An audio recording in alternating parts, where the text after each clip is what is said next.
la cuarta presentación de este ciclo de charlas que tienen que ver con los 100 años de los Camino al Centenario, como llamamos, los 100 años del Museo Histórico de la Ciudad de Buenos Aires, Cornelio Saavedra.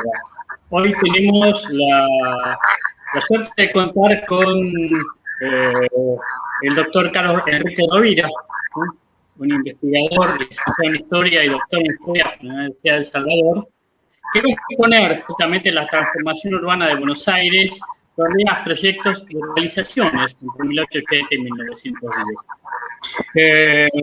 Rovira es también docente de la Universidad de El Salvador y de la Universidad Nacional de Lanús, y también es investigador del Archivo Histórico de la Dirección de Patrimonio e Instituto Histórico del Gobierno de la Ciudad de Buenos Aires. ¿Sí? Y va a dialogar con él justamente José María González Lozada, ¿sí? Profesor de Historia, especializado en historias y problemas de la cultura argentina, también docente del Instituto Joaquín B. González y del profesorado de IDAES y de la Universidad del Museo Social Argentino, y además es investigador también de la Dirección General de Patrimonio e Instituto Histórico del Gobierno de la Ciudad de Buenos Aires.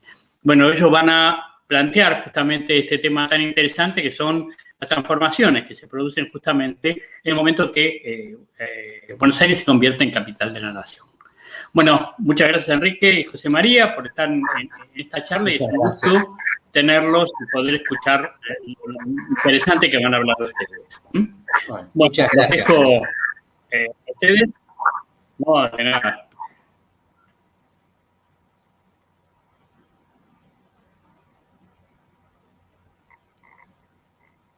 Ay, no hay voz. No hay... Ahí estoy.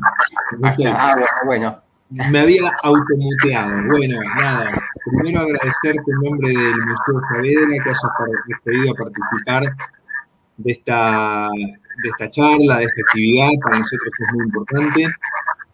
Y decir que, bueno, básicamente, como te decíamos, en nombre del museo, agradecidos y muy contentos de poder conversar, bueno, sobre todo de este periodo tan especial para la ciudad de Buenos Aires, como es la intendencia de Torcuato de Alvear, ¿no?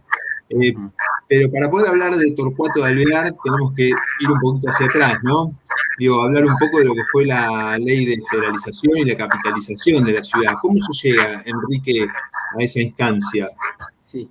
Bueno, ante todo, muchas gracias por la invitación y es un gusto, bueno, poder participar porque además estamos ya en las vísperas de una nueva celebración de la Fundación de Buenos Aires, que es mañana, ¿no? El 11 de junio de 1580.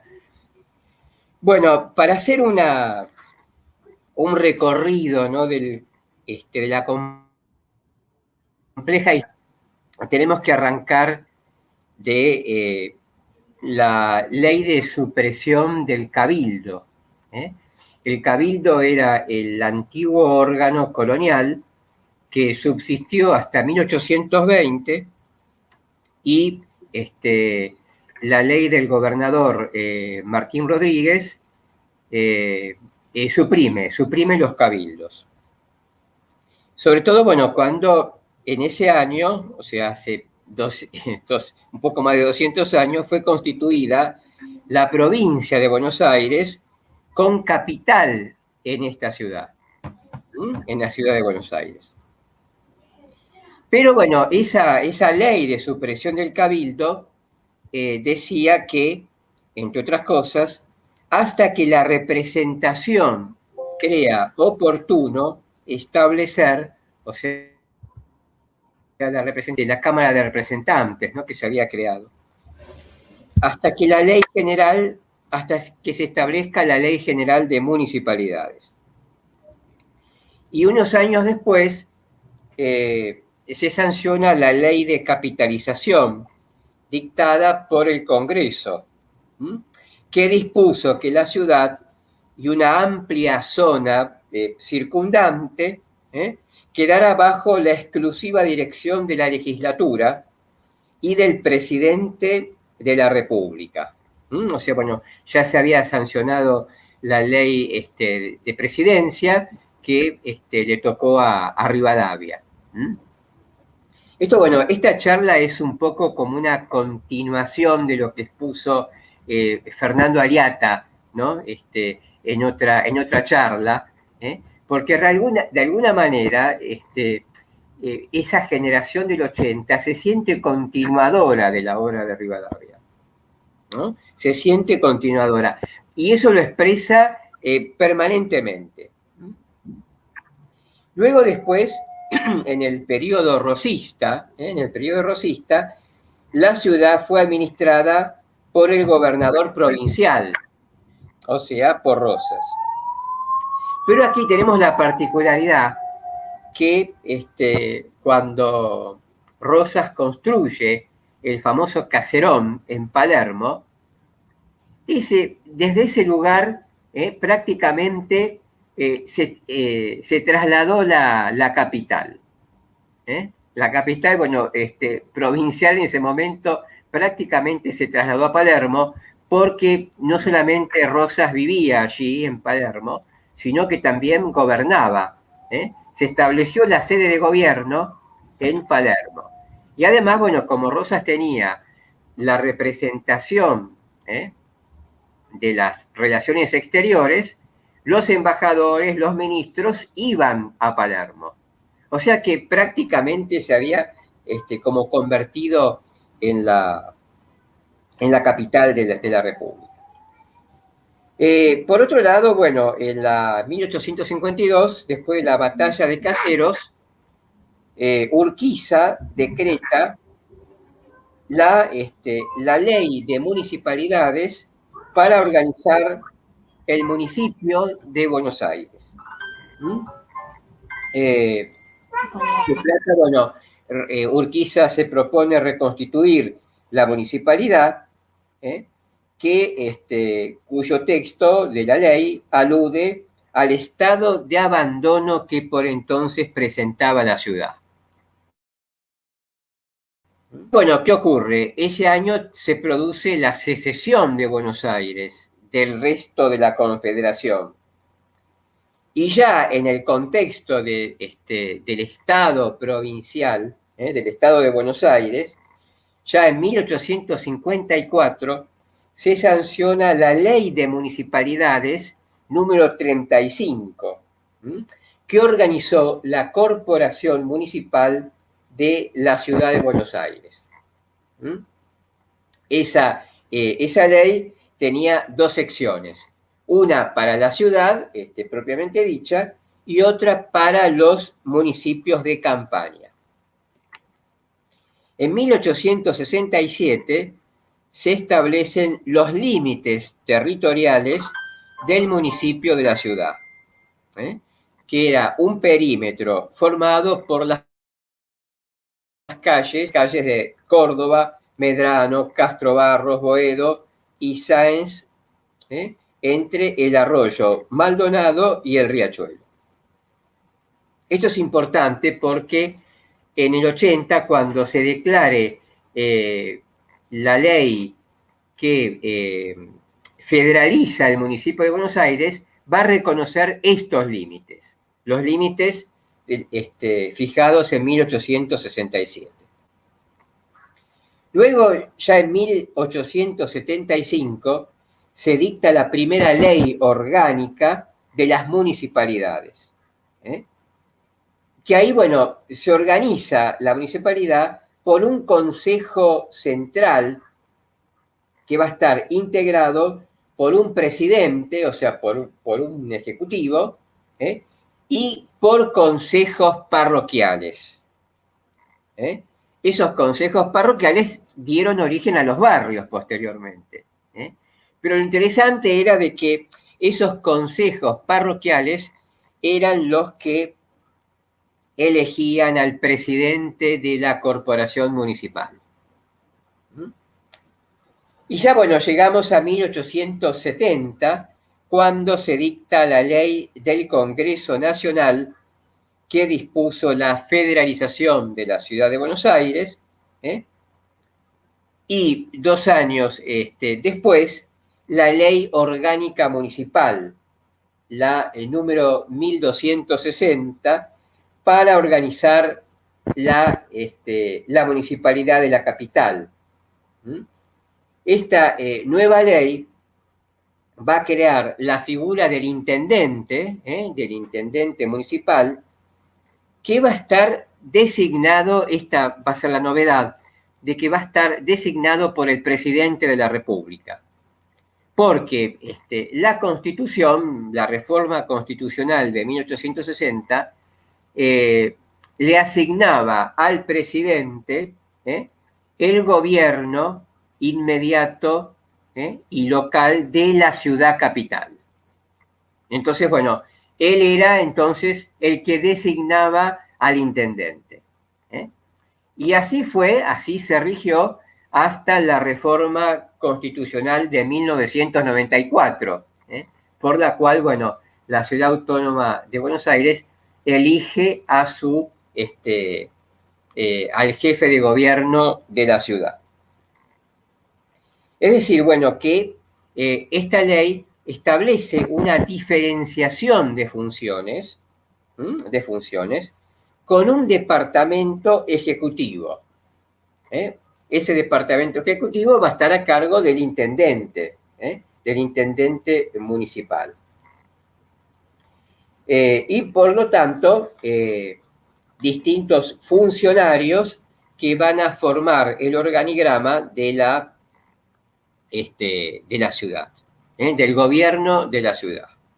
Sí, bueno, en este caso, bueno, correspondió a una serie de funcionarios que integraron el cuerpo técnico y profesional que acompañó durante la gestión Alvear, encargados de distintas funciones, ¿no? Es, bueno, del área de la salud, por ejemplo, la creación de la oficina química, de la oficina química municipal, el departamento de obras públicas que estuvo a cargo de Juan Busquiazo, que va a ser el asesor técnico en materias de obras públicas de la ciudad, que tuvo mucho que ver con las transformaciones que plantea tanto Roca como Alvear para la ciudad de Buenos Aires.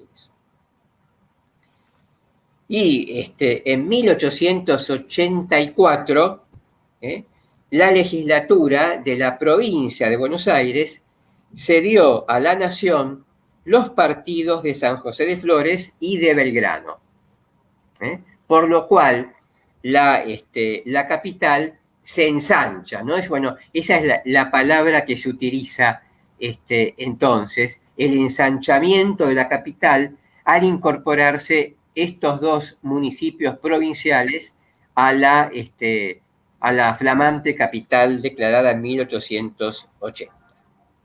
Enrique, Sí. déjame que señale algo, si Sí. me permitís. Sí, cómo no. Digamos, en 1879 y 80, antes de la federalización, digamos, las batallas de Barracas y Los Corrales, en las cuales, digamos, la nación vence a la Guardia Nacional de la provincia de Buenos Aires, que se resiste de alguna forma a ceder su capital para la federalización definitiva, ¿no? Exactamente. Y en función de esto que comentabas vos, me viene a colación un recuerdo cuando el presidente Alfonsín habla de llevar la capital, trasladar la capital a Viedma. Algunos partidos de la provincia de Buenos Aires interpusieron ya pedidos para que se les sean restituidas las tierras que habían cedido a la capital federal, en el caso del partido de San Martín, recuerdo, por ejemplo, por caso. ¿Y qué nos podés contar, Enrique, de Alvear en tanto personaje histórico? Digo, este primer intendente de Buenos Aires nombrado por el presidente Julio Argentino Roca, ¿qué características tenía como personaje? Sí, primero, bueno, hay que tener presente que Alvear transita por dos administraciones, ¿no? O sea, Alvear llega durante la presidencia, al final de la presidencia de Nicolás Avellaneda, y es elegido por la corporación municipal como el presidente el presidente de esa corporación. Después, bueno, vino todo el tema de la declaración de la capital, o sea, bueno, está en el medio toda esa problemática, hasta que es elegido, o sea, por la ley orgánica municipal, es elegido por Roca precisamente para llevar a cabo el proyecto de reformas que él tiene para la capital, ¿no? O sea, Roca tiene ya un proyecto modernizador para la ciudad capital definitiva, ¿no? Bueno, este era el último conflicto pendiente por solucionar, y al sancionarse la ley de capitalización se habla ya de una capitalización definitiva. Bueno, por ejemplo, tenemos que en la carta que le va a escribir el presidente Roca a Carlos D'Amico, le dice, se trata de fundar un hecho permanente y duradero. Ahí quedará para siempre la capital de la República y honrando su nombre.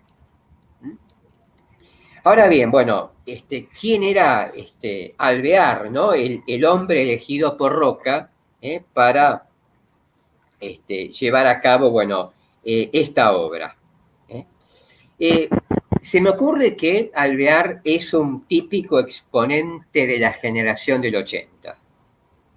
Es un típico exponente de esa generación del 80. Él es un rico hacendado, es hijo del general Alvear, del general Carlos Alvear, el vencedor de Ituzaingó, ¿no? Bueno, se pone muy de manifiesto ese hecho de que Alvear había sido el vencedor en la guerra con el Brasil en esa batalla, ¿no? De Ituzaingó. Ahora, Alvear, y esto no es un dato menor, nació en Montevideo, y parte de su infancia la pasó en esta ciudad.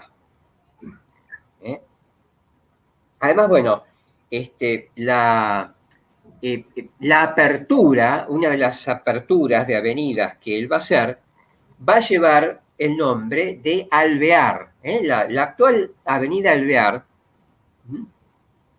es abierta en la época de su intendencia por la ordenanza municipal de 1881. Ahora, bueno, esa denominación, esa nomenclatura de la avenida, tenía en realidad una doble identificación. Una, bueno, con su ancestro, porque también, bueno, no debemos olvidar que era una de las pocas familias, los Alvear eran pocas familias nobles, o que pertenecían a la nobleza española, con títulos de la nobleza española.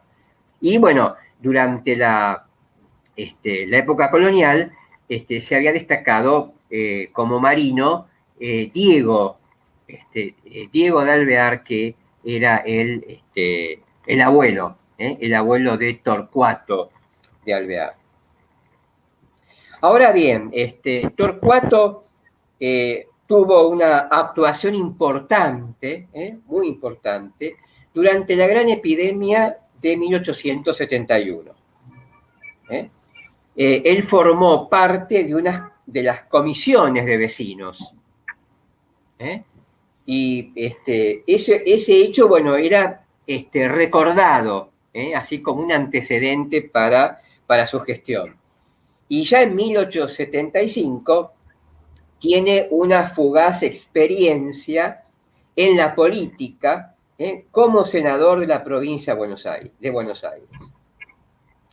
Pero bueno, Alvear, continuando así, bueno, con sus rasgos de su personalidad, no era un intelectual. No era un intelectual, sino que era, bueno, un hacendado. Y además, de estar muy vinculado al general Roca, tampoco tenía un compromiso activo con la política, ¿no? O sea, no era un político militante, a pesar de que él tuvo una relación muy cercana con Sarmiento. Ambos, bueno, pertenecían al mismo partido, al partido autonomista, ¿no? Y bueno, compartían más o menos rasgos de personalidad, porque, bueno, Carlos llegó a decir que compartían ambos el apodo de loco, por, bueno, su carácter apasionado, a veces muy vehemente, muy áspero, ¿no? Sobre todo cuando se manifestó su gestión. Pero bueno, decíamos recién que es un exponente de esa generación del 80, porque se muestra como un hombre progresista. Esto, bueno, era muy importante a tener en cuenta en la época, como el progresismo como un sinónimo de modernidad, que inaugura un nuevo estilo de gestión, la del control personal en las obras públicas. Un periódico de la época hablaba tituló, para referirse a la persona del intendente y su gestión, como el ojo municipal. Porque él mismo se presentaba sorpresivamente para ver si las obras, ¿no es cierto?, que él proyectaba, se ejecutaran realmente, y entonces se presentaba in situ para llevar ese tipo de control, ¿no? Acá en la fotografía que estamos viendo, en esta imagen, vemos, bueno, al intendente sentado en la silla curul, ¿no? Que era la silla que usaban los antiguos romanos, los ediles que tenían esas funciones municipales, ¿no? En Roma, sentado, bueno, en una silla con su escritorio, diseñando, sobre todo con el fondo de la Avenida de Mayo, ¿no? Es decir, bueno, algo que Alvear no vio en persona, no vivió para verla concretada, pero sí, bueno, estuvo presente en los prolegómenos de su proyecto. Por otro lado, bueno,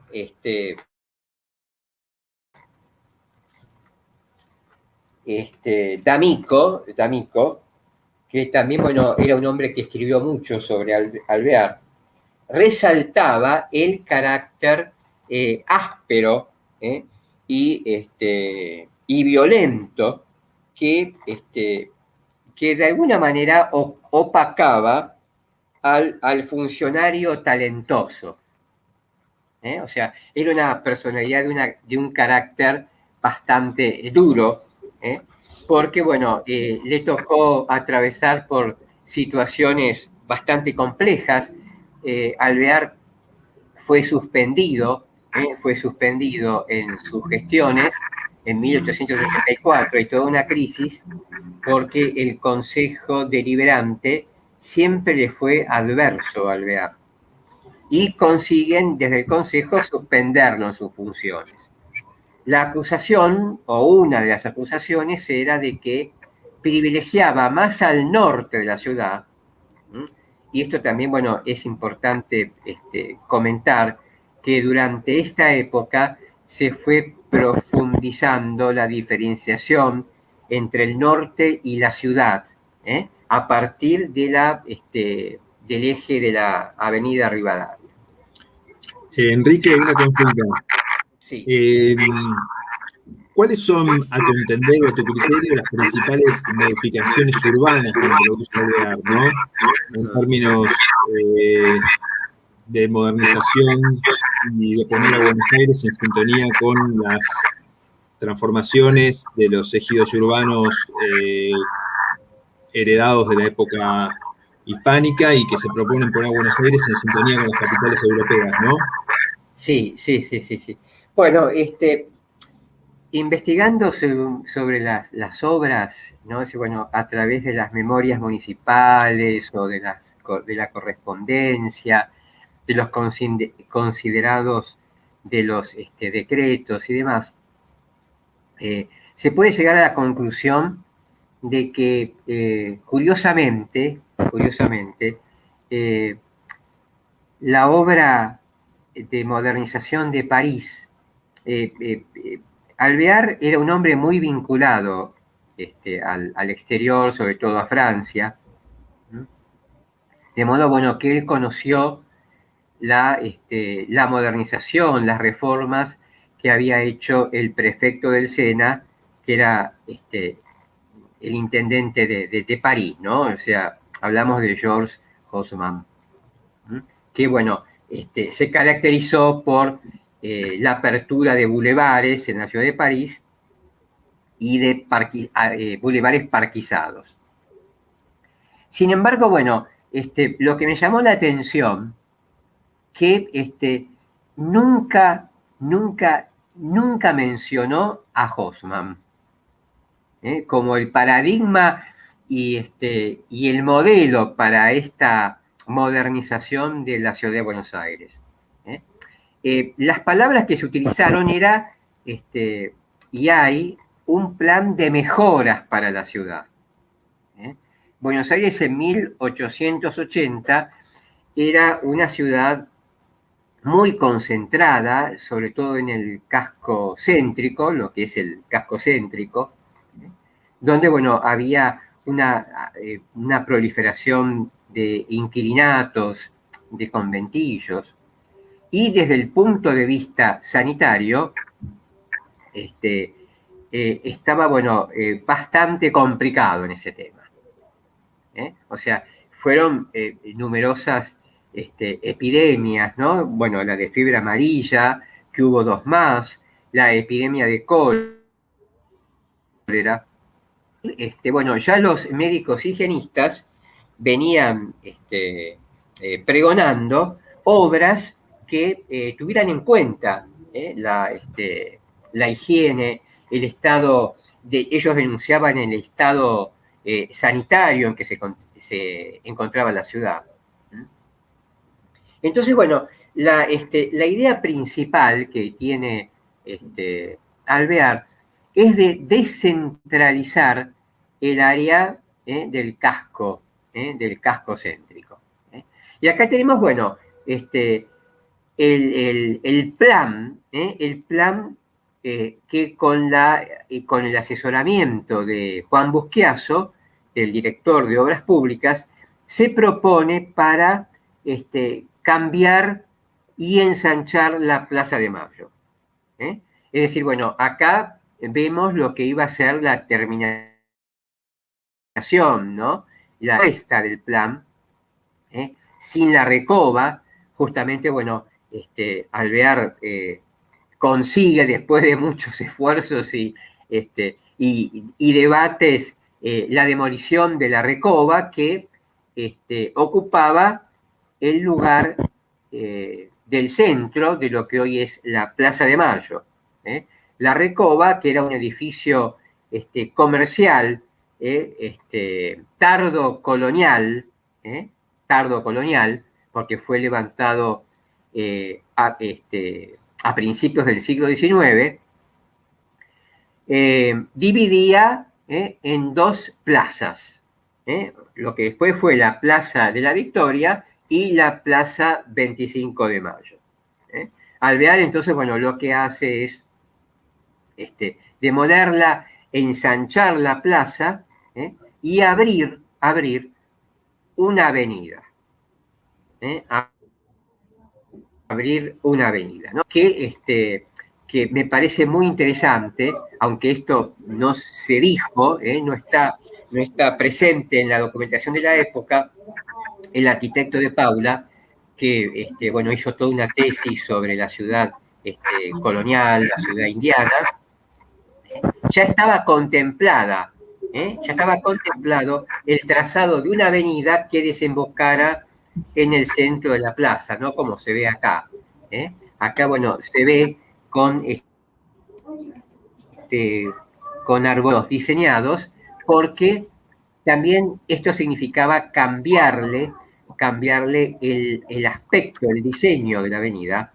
Esto tenía mucho que ver no solamente con criterios estéticos de embellecer la ciudad, sino también sanitarios, ¿no? O sea, el primer documento que Alvear le envía sobre el proyecto de la Avenida de Mayo, justamente hace referencia a ese aspecto. Permitir que desde el río entraran las corrientes de aire que ventilaran, que contribuyeran a ventilar la ciudad. O sea, estamos en la época de la teoría miasmática, de los miasmas. Y eso, bueno, era muy importante porque se creía que el miasma brotaba de cuerpos en descomposición, o aires malsanos, lugares malsanos. Entonces, Enrique, bueno, sí. Te consulto, antes de dar paso a las preguntas, ¿no? Sí. Teníamos una imagen por ahí de la recoba de la entrada del cementerio de la Recoleta, ¿no? ¿Qué nos podés comentar, si breve, antes de hacer un paso a las preguntas que ya nos están mandando, al respecto, digo, de esta imagen? ¿Por qué la seleccionaste en particular? Contanos un poquito de eso, ¿puede ser? Sí, cómo no. Bueno, esta imagen la seleccioné porque nos habla de la consideración de la muerte en la época. Es decir, el cementerio tenía como una doble consideración. Por un lado, bueno, el aspecto sanitario.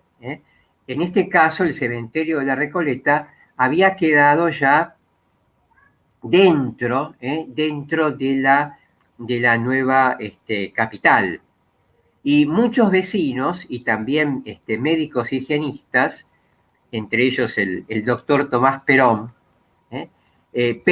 solicitaban que ese cementerio fuera suprimido, que se levantara, bueno, y que se construyera o que se ampliara aún más el cementerio que había surgido por la fiebre amarilla en Chacarita. Entonces, bueno, alejar a todos los cementerios de la ciudad de Buenos Aires. Por otro lado, bueno, para esto había salido ya a nivel nacional la ley de secularización de cementerios, por el cual el Estado se hacía cargo de una función que llevaba la Iglesia, ¿no? O sea, bueno, pensemos que al lado de cada contiguo a cada iglesia, como en este caso, estaba el Camposanto. Acá, bueno, el cementerio de la Recoleta fue un cementerio que surgió en la época de Rivadavia, como el cementerio del norte, que había sido, que pasó a manos del Estado, pero que antes pertenecía a la iglesia de los padres recoletos del Pilar. Pero en particular este cementerio de la Recoleta planteaba un problema.